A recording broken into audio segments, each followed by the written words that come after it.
É a mesma vez de Luís Montenegro, temos novo primeiro-ministro indigitado e na jogada da semana do Fora do Baralho, na segunda parte, vamos perspectivar os primeiros testes em matéria de governabilidade e há testes também no Parlamento.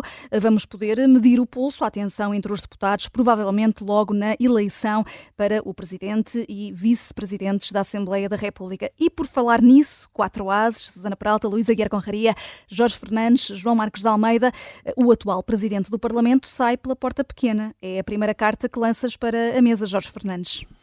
Sim, olá Vanessa, olá a todos.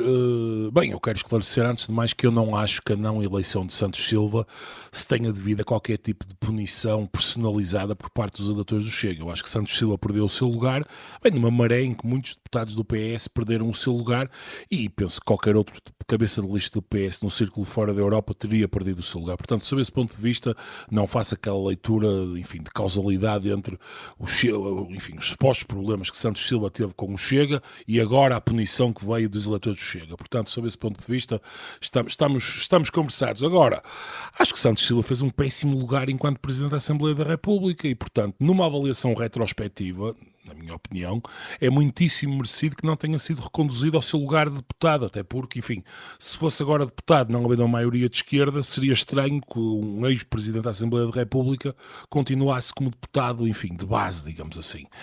E acho que é evidente para toda a gente que a dada altura, enfim, seja por que motivo for, Santos Silva montou uma espécie de campanha política muito própria, arvorando-se em guardião da democracia e dando ainda mais protagonismo ao Chega do que aquilo que o Chega já tinha.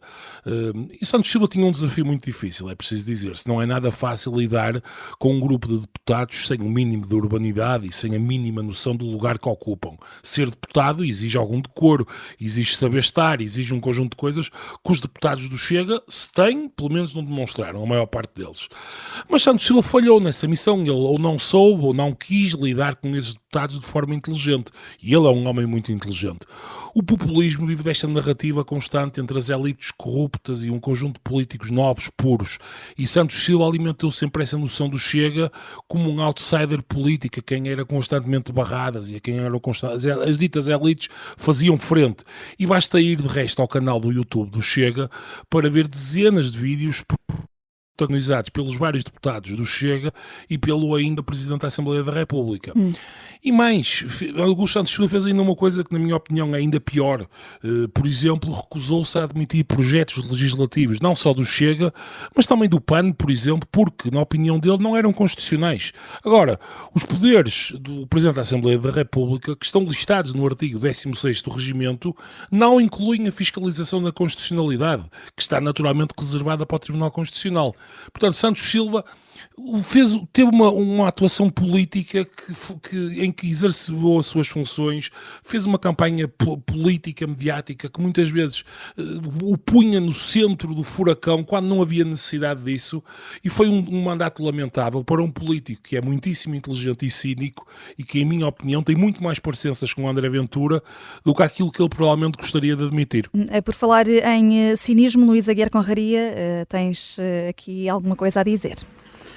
Queria chamar a atenção por uma coisa, aliás, quem chamou a atenção para isto foi, agora deixem-me dar o devido crédito, foi João Miranda no Twitter, e ele chamou a atenção para o facto de o PS tipicamente não eleger um deputado pelo Círculo fora da Europa. E isto agora parece que nos apanhou de muito surpresa, mas o João Miranda chamou a atenção para isto, eu entretanto fui ver. E de facto é muito raro o PS eleger um deputado por fora da Europa, costumam ir os dois para a AD. Por exemplo, em 2015 não elegeu. Portanto, o PS verdadeiramente só elege um deputado pelo Círculo da Europa quando tem grandes votações, que não foi o caso de 2015, não é? Que até ficou atrás em votação da PAF. E, portanto, isto é o daqueles círculos eleitorais. O facto de uma pessoa com o peso de Augusto Santos Silva ir por um círculo onde é dúbia a sua eleição, e, portanto, é evidente que perante uma queda do PS era quase impossível, portanto, agora que eu estou a ver os dados, realmente percebo que era praticamente impossível a sua eleição, a ideia que dá é que ele escolheu ele escolheu este círculo eleitoral por uma razão simples, é porque sabe que ou não é eleito e pode ir à sua vida, ou é eleito, o que quer dizer que o PS obteve uma vitória eleitoral que lhe permite ser o Presidente da Assembleia da República. Portanto, parece-me que houve aqui de facto uma escolha do círculo eleitoral por onde ele concorre, que é ela própria resultado de algum cinismo e pronto, olha, e deu o que deu. E concordas, João Marcos de Almeida? Eu quero assistir o Jorge. E concordo com o Jorge. Aliás, não é por acaso que o Augusto Santos Silva foi o primeiro Presidente da Assembleia da República em democracia que não conseguiu ser reeleito deputado. Mas em segundo lugar, em relação ao que disse o Luís, não tenho a certeza se foi Augusto Santos Silva que escolheu ou se foi a direção do PS que lhe resolveu dar este lugar, porque eu desconfio que a seguir a André Ventura, Pedro Nuno Santos deve ser a pessoa mais feliz com a não reeleição de Augusto Santos Silva. Não, mas já foi o lugar dele há 2 anos, não é? Exatamente, mas não sei, dadas as dificuldades que tu falaste, Luís, precisamente, em eleger um deputado do PS pelo círculo fora da Europa, a não ser que o PS tenha um grande resultado, não sei se foi só Augusto Santos Silva que escolheu este lugar ou se também Pedro Nuno Santos quis lhe dar este lugar, portanto um lugar com poucas probabilidades de ser eleito, porque Pedro Nuno Santos, acho que claramente quer mudar o PS, e Augusto Santos Silva é uma das pessoas que ele fica muito satisfeito de estar afastado do novo PS que ele quer construir, não tenho qualquer dúvida sobre isso. Susana, também queres falar Não, aqui muito rapidamente, concordando em larga medida com tudo o que foi dito e especialmente com a interpretação do Luís, mas quer dizer, de todos os deputados que estavam naquela Assembleia e que protagonizaram as cenas entre o Augusto Santos Silva e o Chega, principalmente de entre os deputados que protagonizaram as cenas muito mediatizadas entre Augusto Santos Silva e o Chega, se eu tivesse que escolher pessoas que não tinham um comportamento digno e que mereciam não ser reeleitas, não era Augusto Santos Silva, quer dizer, mal por mal preferia ter lá Augusto Santos Silva, portanto também não me parece que estamos aqui um bocado a bater numa pessoa que no fundo não foi reeleita, que até pode ter feito essa escolha de querer, aquele raciocínio que o Luís fez e bem, que eu acho que faz todo o sentido, mas não tenho certeza se foi cinismo ou se foi uma estratégia política perfeitamente aceitável e pronto, quer dizer, acho que estamos aqui a escolher mal o alvo, não é? Porque de facto não era fácil lidar com a buçalidade do Chega no Parlamento, e vamos lá ver como é que vai fazer o novo Presidente do Parlamento que aí vem da Assembleia da República. Eu digo só aqui uma coisa em 10 segundos. Eu acho que o novo Presidente da Assembleia da República vai ter um trabalho dificílimo. Eu não subestimo a dificuldade que Santos Silva, enfim, a missão que ele teve agora. Eu acho que se havia alguém que teria capacidade política, inteligência para lidar com isto, era ele. E eu acho que ele escolheu lidar com isto de uma maneira que não foi a melhor para a democracia portuguesa. Ele pode ter sido a melhor para ele. Para a democracia e para o Parlamento, certamente não foi a melhor. Retirando uma carta do baralho, é uma carta de ouros. Qual exatamente, Jorge? Eu nunca tenho jeito para estas coisas, não sei, quer dizer, um valete de ouros, eu não sei, eu acho que Santos Silva é um rei, o rei de ouros, é um rei, eu às vezes gosto... O rei de posto. Eu gosto genuinamente, às vezes nos vídeos que ele tem, e que, enfim, há muitos vídeos na internet dele no Parlamento, e eu às vezes gosto genuinamente de vê-lo, porque vê-se que ele está com um prazer particular, enfim, para citar uma velha expressão, em malhar, não é só no Chega, em todos os deputados, ele muitas vezes nota-se que está com um prazer particular em articular um determinado raciocínio, porque já está a antecipar o prazer que vai tirar da reação do adversário, etc. Eu nisso confesso que gosto. Deixa-me antecipar agora a próxima carta, que é de paus, da Susana Peralta, para Miguel Albuquerque. Ele candidatou-se, apesar de ser arguido no âmbito das suspeitas de corrupção na Madeira, e foi mesmo reeleito presidente do PSD Madeira. Susana. Sim, eu acho esta cena muito triste, na verdade, para a nossa democracia, e acho verdadeiramente que nós podemos dizer o que quisermos do PS e da forma como esta maioria absoluta, cheia de casos e casinhos, e a forma como ela caiu. Esta não, a anterior, enfim, a maioria absoluta que tínhamos até termos agora um novo primeiro-ministro indigitado, a forma como ela alimenta a narrativa do Chega, e como o Jorge disse há pouco e bem, esta narrativa entre as elites corruptas e o povo que no fundo se tem de livrar delas, mas quer dizer, esta figura que o PSD está a fazer na Madeira, e eu sei que Luís Montenegro não tem jurisdição direta, portanto não pode dizer a Miguel Albuquerque não de candidatos, portanto não quero com isto julgar politicamente Luís Montenegro, mas de facto é um péssimo serviço à nossa democracia. Quer dizer, nós estamos a falar de indícios de histórias mal contadas que são bastante substanciais. Estamos a falar, por exemplo, da concessão de uma zona franca sem concurso público a um grupo privado que enfim, tem uma importância desmesurada naquela região. Como é óbvio, enfim, sendo uma região autónoma, é natural que haja grupos privados, peço desculpa, com importâncias desmesuradas. Outra coisa é a atribuição de uma zona franca. Estamos a falar de um espaço económico onde há facilidades do ponto de vista do pagamento de impostos, e que seja um privado a gerir isso. Todas histórias muito mal contadas. Havia relógios de luxo escondidos em cofres, enfim, não vamos aqui repetir as histórias mal contadas da Madeira. E de facto parece-me muito preocupante que Miguel Albuquerque não perceba que o tempo da justiça é o tempo da justiça, e naturalmente que existe uma presunção de inocência, mas que os custos políticos desta sua teimosia, que primeiro não se queria demitir do Presidente do Governo Regional, depois lá se demitiu, e entretanto vai a votos e apresenta-se agora que ele é o Presidente do PSD Madeira, e quando houver eleições na Madeira vai ser de novo Presidente vai ser de novo candidato. Isto é este caldo muito perigoso que depois acaba por nos meter, olha onde estamos neste momento, não é? Com 50 deputados do Chega na Assembleia da República. Luís, assiste-te, mas considera que os paus devem ser para quem votou em Miguel Albuquerque. Vamos ter de seguir, porque o relógio corre. Luís, a tua carta é de espadas para a Procuradora-Geral da República, Lucília Gago, admitiu que o processo de António Costa deixa do Supremo Tribunal de Justiça para o DCAP. Estamos a falar do processo no âmbito da Operação Influencer. Quanto a desenvolvimentos sobre esse dito processo, a Lucília Gago não faz ideia de quando é que virão. Pois, eu confesso que fico chocado com a leviandade com que ela trata o assunto. Estamos a falar de um ex-primeiro-ministro que é ex há muito pouco tempo, não é como se fosse há 10 anos e agora se tivesse levantado um processo. É alguém que caiu, portanto o seu governo foi interrompido por esta situação.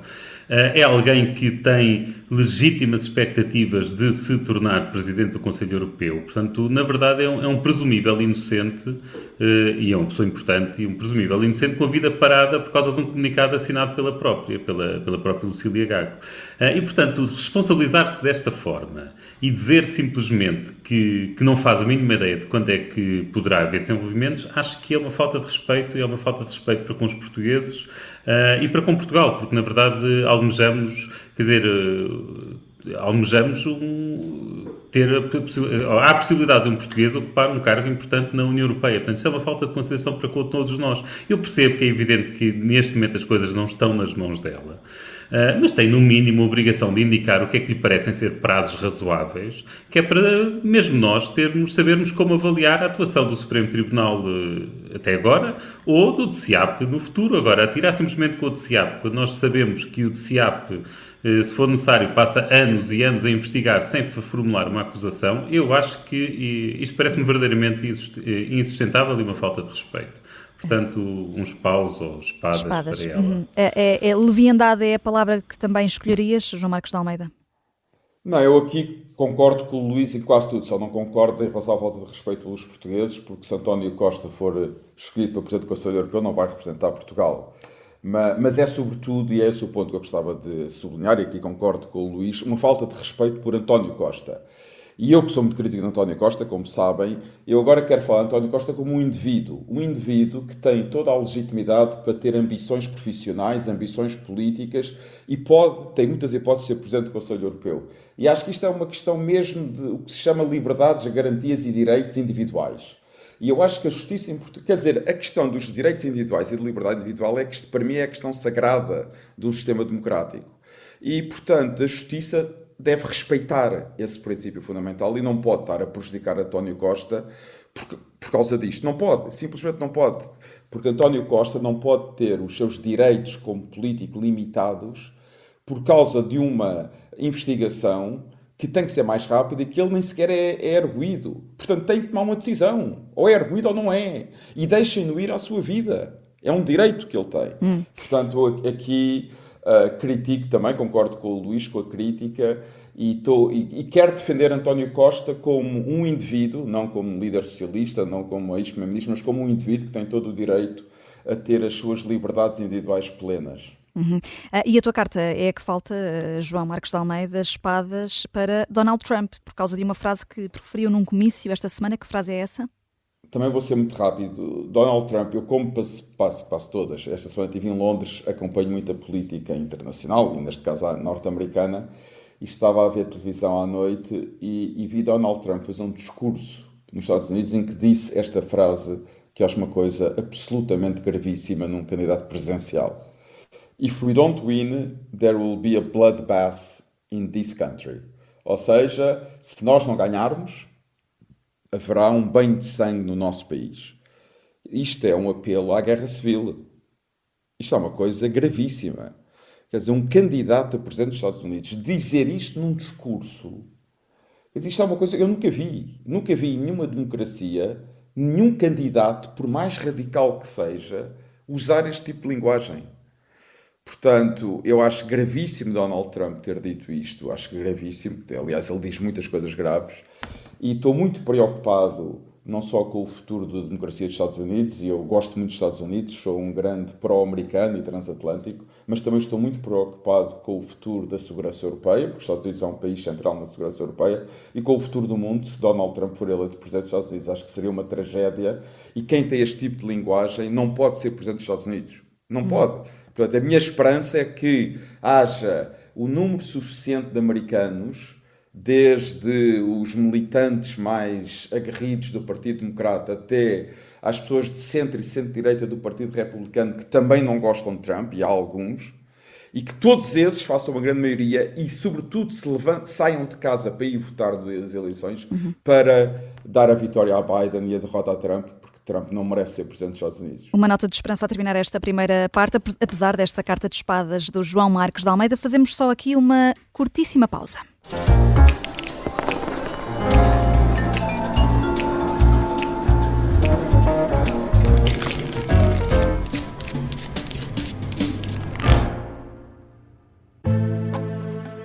O sargento na cela 7. O homem na cela 7 escapou à morte por pouco. Piratinha do ar. Eu já disse que ele só tem 16 anos. Um espião no Kremlin. Esta é a história escondida de como Putin montou uma teia de poder e guerra. O encantador de ricos. Todos queriam estar com ele. Todos queriam ser vistos com ele. E todos queriam fazer negócios com ele. E agora, Operação Papagaio. Dão-lhe a entender que o melhor é que também fique calado. 5 histórias que fazem parte dos Podcast Plus do Observador. Pode ouvir no site do Observador, nas plataformas de podcast e no YouTube. Os Podcast Plus do Observador têm o apoio da Onda Automóveis.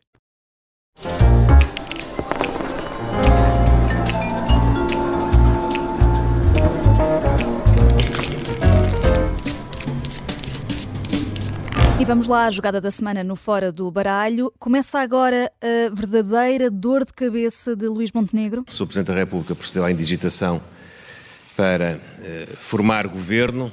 Era importante fazê-lo hoje, apesar desta hora tardia. Estamos disponíveis para encontrarmos com a coligação vencedora, com o Governo, uma solução que permita que até ao verão estes profissionais tenham a sua situação resolvida.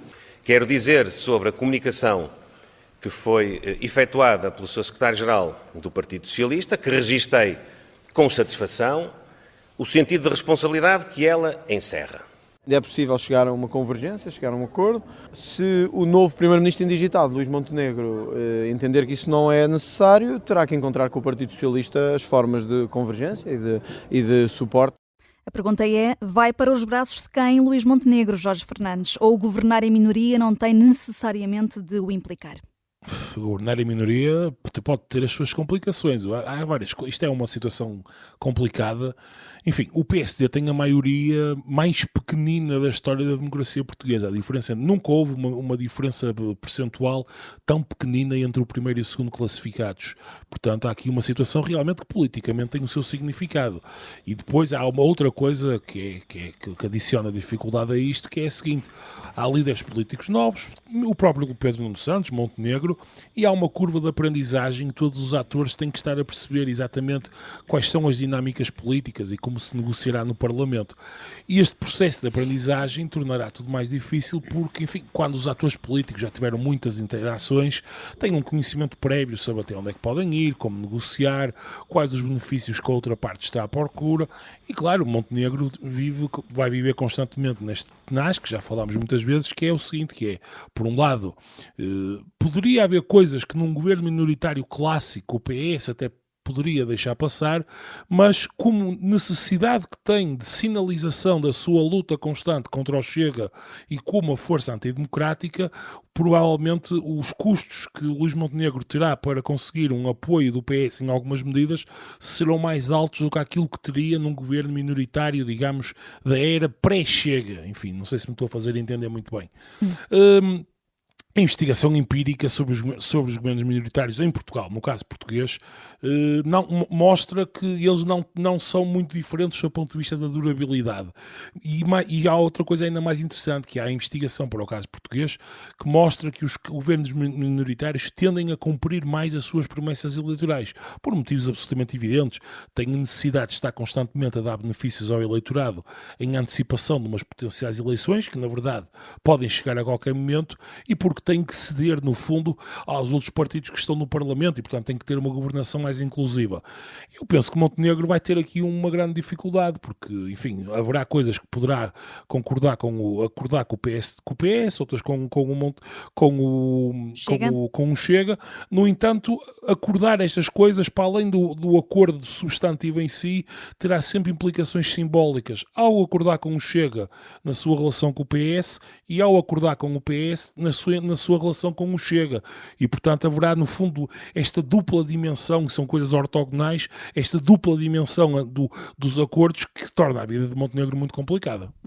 O primeiro desafio é, desde logo, escolher a equipa. João Marcos de Almeida, vai o líder da AD escolher um governo mais de combate político, técnico, ou conseguirá fazer um equilíbrio entre os dois? O que é que antevês? Não sei, mas antes disso, Vanessa, só um ponto em relação ao que disse o Jorge e também à tua pergunta anterior. Eu acho que Montenegro não tem que ir para os braços nem de um nem do outro, tem que governar, pura e simplesmente. E também acho que há um ponto que é importante referir, sem desvalorizar as dificuldades que o governo de Montenegro vai ter e que o Montenegro vai ter. É óbvio que vai ter dificuldades. Mas o último governo de António Costa mostrou que não há uma relação direta nem clara entre o tamanho da maioria e a durabilidade de um governo. Não é? O António Costa tinha uma maioria absoluta e o governo durou 2 anos. Portanto, não há uma relação direta, ao contrário do que as pessoas julgariam e do que tinha sido costume até agora. Não estou a dizer que o governo minoritário de Montenegro vai durar toda a legislatura. E é facto que vai precisar de acordos no Parlamento para passar vai precisar de acordos no Parlamento, obviamente. Mas, sobretudo, mas também há outro ponto que é importante, Vanessa, que eu acho que neste momento nem Pedro Nuno Santos nem Ventura querem eleições rapidamente.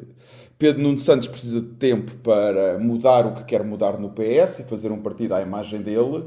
E Ventura, de certo modo, está refém do grande resultado que teve. Portanto, também não quer arriscar ir para eleições e ter um resultado pior. Portanto, também não é linear que eles queiram ir a correr para eleições. Para mim não é nada claro, não é? Aliás, acho que não quer ir a correr para eleições. Em relação à tua pergunta... Sobre a nova equipa. Eu acho que Montenegro tem que tentar fazer o melhor governo possível. Não é? E como todos os governos, tem que ter bons políticos. Eu discordo, já ouvi o Jorge dizer isto até durante a semana, eu discordo que Montenegro tenha dificuldade em arranjar pessoas de qualidade por causa da natureza da sua maioria. Pode ter dificuldade em arranjar pessoas de qualidade por outras razões, mas por causa da natureza da sua maioria, da sua pequena maioria, não acredito.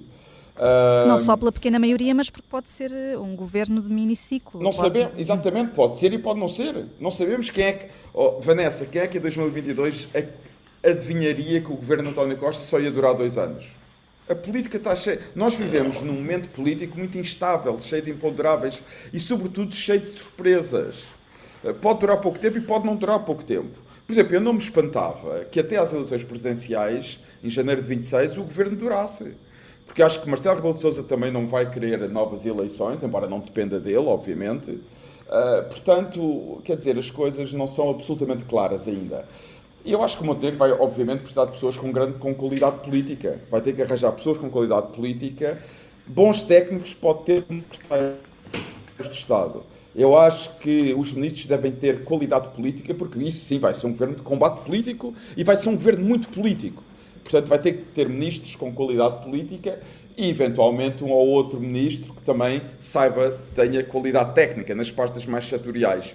Mas acho que, mesmo nas pastas setoriais, só qualificações técnicas não serão suficientes se essa pessoa não tiver capacidades políticas. Este vai ser um governo muito político. Vamos viver em Portugal um período muito político. O governo vai ser atacado por todos os lados. Não vale a pena ter qualquer ilusão sobre isso. Portanto, quem estiver no governo tem que ter coragem, tem que ter capacidade de ser atacado e de resistir a ataques e a críticas permanentes. Portanto, vai ter que ter muito estofo e muita resistência. Não vai ser fácil ser ministro do próximo governo. E pensando na formação de um governo e na complexidade que isso acarreta, a Susana Peralta, era importante que Portugal tivesse centros de estudos especializados na investigação de políticas públicas. Isto porque podia ser uma forma de ir buscar aí quadros ministeriáveis e que fossem também simultaneamente de combate político.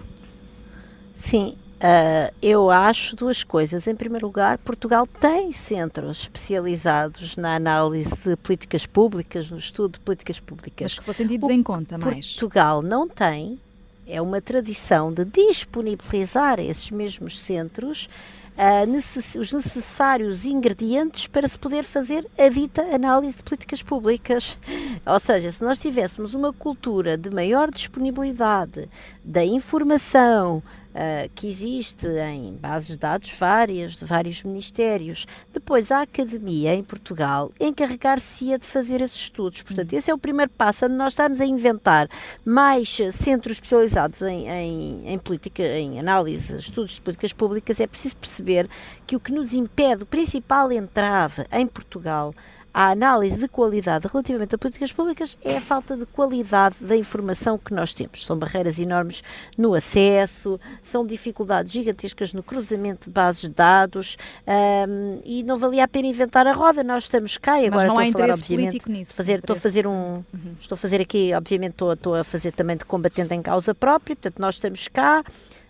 Senhor Primeiro-Ministro indigitado, falo com os ministros e ministras, secretários de Estado que encontrar e diga-lhes para virem falar connosco e com as outras universidades do país. Estamos cá todos disponíveis para começar a estudar amanhã políticas públicas, se nos derem os dados necessários. Portanto, isso é um primeiro ponto. Agora, relativamente à tua outra questão. Em Portugal, existe efetivamente uma falta de think tanks, se quiseres, mais dedicados a análise de políticas públicas, se calhar com um ponto de vista potencialmente até ideologicamente mais marcado, desde que isso seja razoavelmente assumido, não é tão problemático. Claro que isso nunca seria o papel da academia, que complemente esta análise que poderia vir da academia e que seria mais científica, depois uma se calhar um bocadinho mais com uma natureza mais de, peço desculpa, vou usar uma palavra em inglês, de advocacy, e com isso tu conseguias ter aqui um caldo, não é, cultural, do qual saía de facto um desenho de políticas públicas, em que por lá tinhas os cientistas a dizer, olha,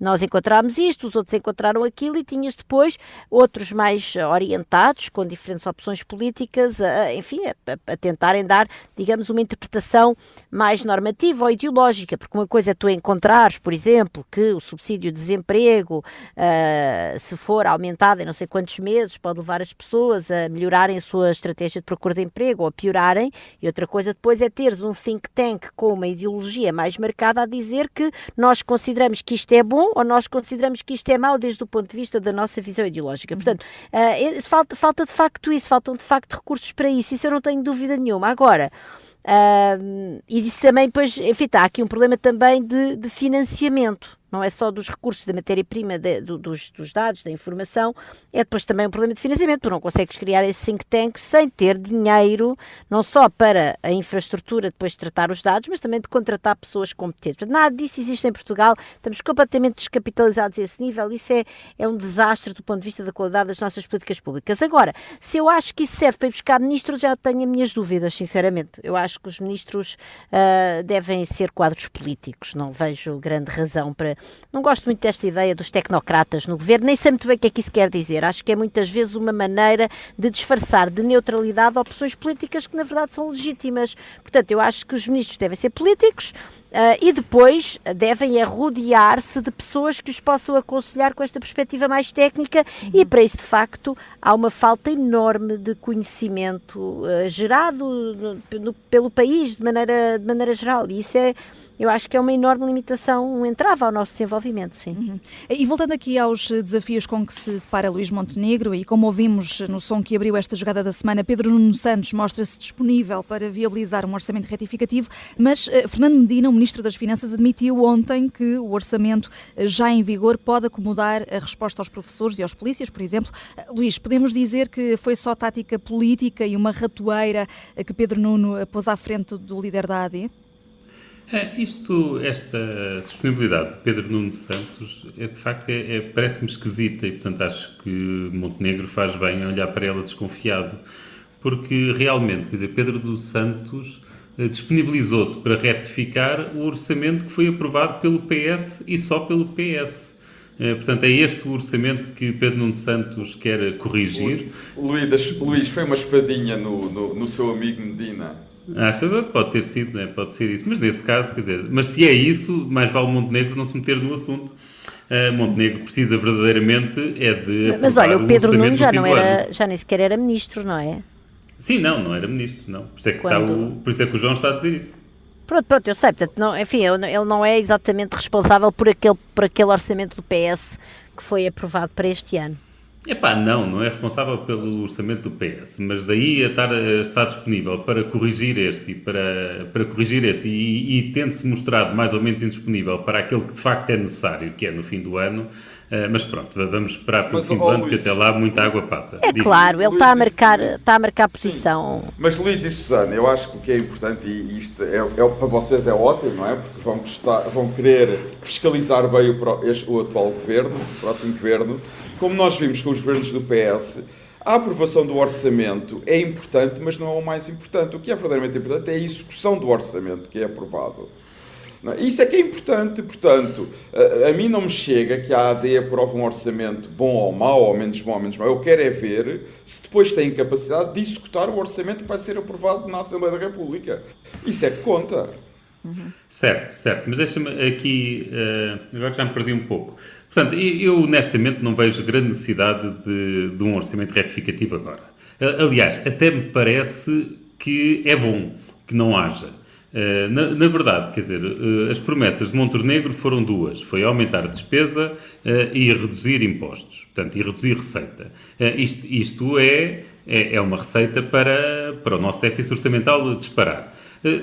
Sem alterar o atual orçamento, sem haver qualquer retificação, pelo menos nos impostos ele não vai mexer. E, portanto, se puder cumprir algumas das suas promessas, como aumentar os salários dos professores, dos polícias e mais umas coisas assim, e podermos chegar ao fim do ano e avaliar qual foi o impacto orçamental disso, e face a esse impacto orçamental, podermos, de facto, para 2025, ter propostas mais razoáveis, quer dizer, mais informadas relativamente aos impostos, até nem me parece mal. Portanto, eu acho que esta é mais uma vez uma daquelas vantagens que existem em os governos não conseguirem governar e não terem maiorias. Obriga-os, de facto, a ser mais responsáveis. E, portanto, olha, eu para já não vejo isto com maus olhos. Deixem lá estar o orçamento retificativo por aprovar. Portanto, trabalhem com o orçamento que têm atualmente, trabalhem nesta margem. Se chegarem ao fim do ano e se virem conseguiram aumentar a despesa com professores, com polícias e com o que lhes apetecer, e que, mesmo assim, o saldo orçamental é altíssimo, e, portanto, tivemos um excedente orçamental fantástico, que nos permite, então, no próximo ano, fazer aquelas reduções de impostos fantásticas que prometeram, ótimo. Se, como eu adivinho, o excedente orçamental não aumentar assim tanto, isso pelo contrário, se calhar até descer um pouco, pode ser que sejam um bocadinho mais responsáveis do que aquilo que prometeram em período eleitoral. Temos de esperar pela decisão oficial de Luís Montenegro. Nesta nova legislatura haverá nova eleição de um Presidente da Assembleia da República e dos vice-presidentes. Podemos ter um novo embate com o Chega, que na última legislatura não conseguiu ver nenhum dos nomes que indicou aprovados para estes lugares, e digo que podemos ter um novo embate porque já aqui tivemos na Rádio Observador Eurico Brilhante Dias, Miguel Costa Matos, por exemplo, a dizerem que são contra um vice-presidente do Chega, e no caso de Eurico Brilhante Dias, que é líder parlamentar do PS ainda, pelo menos, ele não olha para a representatividade parlamentar como um critério. Deve ou não ser um critério, Jorge? E peço-te uma resposta breve, porque temos aqui vários pontos e o relógio está a contar. Deve completamente, sem dúvida nenhuma. Eu acho que, independentemente daquilo que se possa pensar do Chega, de facto, eles representam 1,2 milhões de eleitores. Isso é o ponto 1. E, portanto, os outros políticos têm, mesmo que não respeitem os deputados do Chega, têm o dever de respeitar os eleitores que votaram no Chega. Portanto, independentemente daquilo que possa pensar. Em segundo lugar, se o Eurico Brilhante Dias parar para pensar um bocadinho e se ler um bocadinho da literatura académica, por exemplo, e ele é um académico, enfim, está ali pelo isqueté, ele sabe, ou poderia ver que os partidos como o Chega, a melhor maneira de os domar muitas vezes é através da sua institucionalização, obrigá-los a participar em rotinas institucionais, a perceber que existem determinado tipo de regras, quer dizer, mantê-los à solta e a continuarem a ter a possibilidade de gritar, como foi o caso contra Santos Silva, de gritar que eles são os puros e que têm o sistema todo contra eles, nas próximas eleições não vão ter 1,2 milhões de votos. E o PS deve aprovar o nome de José Pedro Aguiar Branco, ex-ministro da Defesa de Passos Coelho, para a presidência do Parlamento, Susana?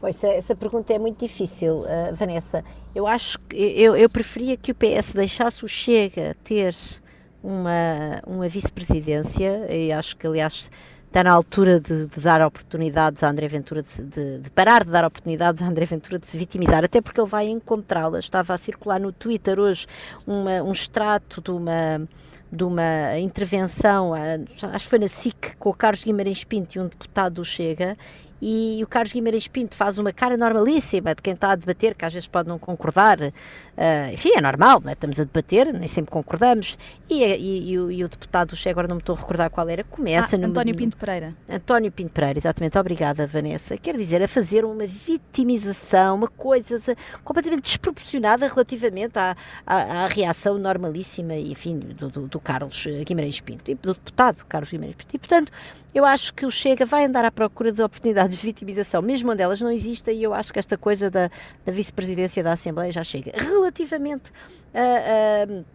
a José Pedro Aguiar Branco, eu sinceramente tenho alguma dificuldade em ver que seja uma opção assim tão consensual ou ideal para liderar a Assembleia da República. Concordo absolutamente. Quer dizer, é uma pessoa que, quando era Ministro da Defesa, havia histórias mal contadas relativamente ao seu escritório de advogados, nunca foram assim muito provadas, mas teria havido viagens de José Pedro Aguiar Branco, que depois, pouco tempo depois, surgiria no contexto do seu advogado material promocional, vamos dizer assim, enfim, daqueles países que ele visitava para facilitar acesso de clientes do seu escritório, do qual José Pedro Aguiar Branco obviamente se tinha desligado enquanto ministro, mas quer dizer, enfim, ele continuava a ser o seu escritório de advogados. Há a história da privatização dos estaleiros de Viana, com ligações perigosas à Martifer, que não sei muito bem, devo confessar que eu até estive à procura da informação, mas eu julgo que o processo ainda não foi, portanto, enfim, como sempre, infelizmente, e aí acompanho o que disse o João há pouco, enfim, José Pedro Aguiar Branco tinha direito, enquanto cidadão, a que todas estas histórias estivessem já apuradas pela Justiça, mas há pelo menos, segundo aquilo que eu tive à procura, ainda não foram apuradas, e portanto, claro que ele tem todo o direito, assim, os seus direitos políticos não estão coartados, tem todo o direito a ser deputado, foi eleito e bem. Agora, será que o PSD não arranja assim uma figura figura mais virada para o futuro? Olha, por que não chegarmos aos 50 anos do 25 de Abril com uma mulher? Por que não procurar dar um sinal ao PS? Já teve uma mulher, Susana, na verdade. Não, já teve uma mulher e foi a única. Foi o único, de resto. Com certeza. Isso, o que eu estou a dizer E o PSD foi um dos poucos partidos a ter uma mulher líder. Também. Não, temos o Bloco de Esquerda, que é exclusivamente feminino. Na verdade foram todos, menos o PCP e o PS. E o PS, sim, mas posso... Deixa-me só trunfar aqui os Jorge. Parece que agora o PSD já teve uma mulher, está dispensado de ter mais, Jorge. Não acho que... Joana está a dizer que é bom que seja uma mulher, não me digas agora que já teve uma pessoa mais... De maneira nenhuma, tenho pena... Seja uma pessoa do PSD mais jovem... Eu não disse isso, eu só disse... Digamos, que equilibre, olha lá está, se o Chega vai ter uma vice-presidência, vamos buscar uma pessoa ligada talvez a uma ala mais progressista do PSD, que também agrade mais ao PS, respeitando o facto do PS ter um grupo parlamentar semelhante ao PSD. Portanto, quer dizer, eu acho que José Pedro Aguiar Branco é uma péssima escolha. O PS entrou numa lógica puramente tribal e de polarização. Podes não tenho nada a certeza. Não foi isso que o Pedro Nuno Santos disse à saída de Belém, não foi isso. Veremos. Lamento. Jorge, estaremos não vi ali nada estaremos aqui para debater isso. Mas seja como for, a Vanessa perguntou-me a minha opinião sobre José Pedro Aguiar Branco e eu dei. E deste muito bem, Eu agora posso dar a minha opinião, Vanessa. João, podes, para fechar. Responder à tua pergunta. Só para corrigir rapidamente o Jorge, não foi só o PC e o PS nunca tiveram líderes mulheres, a Iniciativa Liberal, o Chega e o Livre nunca tiveram líderes mulheres. Portanto, há mais partidos que nunca tiveram líderes mulheres do que aqueles que tiveram. Só agora a tua pergunta. Quer dizer, acho que o PS votar a favor da Aguiar Branco ou não é indiferente, porque vai haver uma maioria direita, portanto, ou o candidato do PSD será, não sei se é Aguiar Branco, fala-se o nome dele, mas não foi nada confirmado, mas o candidato do PSD será o Presidente da Assembleia da República. Eu acho que pode haver outros nomes, porque é que tem que... Não, quer dizer, acho que pode haver outros nomes. Por exemplo? Vamos esperar o que é que... Por exemplo, eu gostava de ver eu acho que, por exemplo, uma pessoa como Teresa Moraes podia ser uma boa Presidente da Assembleia da República. Agora, eu suponho é que Montenegro quer Teresa Moraes no governo, como ministro, até porque Montenegro vai ter um problema em arranjar mulheres para ministros. Todos os nomes que se fala são homens, não é? E isso pode ser um problema que ele seguramente está consciente disso. Faz já aqui um pré-trunfo a Luís Montenegro, Susana Peralta. Mas... Não, por enquanto não, deixa esperar. Eu acho que ele deve estar consciente disso. Claro que está, isso eu sei que está consciente disso. Eu não tenho dúvidas. Eu confio nele para isso. Por isso é que acho que ele vai guardar Teresa Moraes para o governo. Mas agora, em relação ao vice-presidente do Chega, eu acho absolutamente, concordo com o que disse o Jorge e a Susana, acho que o Chega deve ter um vice-presidente e acho que a representação parlamentar é importante porque resulta do número de portugueses que votaram no Chega, e também concordo com a ideia de parar com a vitimização, quer dizer, a vitimização é uma coisa que o Chega é habitual, é em vitimizar-se. Eu não gosto de nada, não é só na política, por regra não gosto de pessoas que sejam a vitimizar. João, eu não quero vitimizar-me, mas o relógio está mesmo a ditar que eu tenho que fechar. Bem, não é vitimizar, são regras. Daqui a uma semana já vamos conhecer a equipa de Luís Montenegro. Para os ouvintes mais atentos, hoje não houve cartas de copas, portanto a carta de copas fica mesmo para a democracia e para a política portuguesa, que nos faz estar aqui todas as semanas. Até para a semana.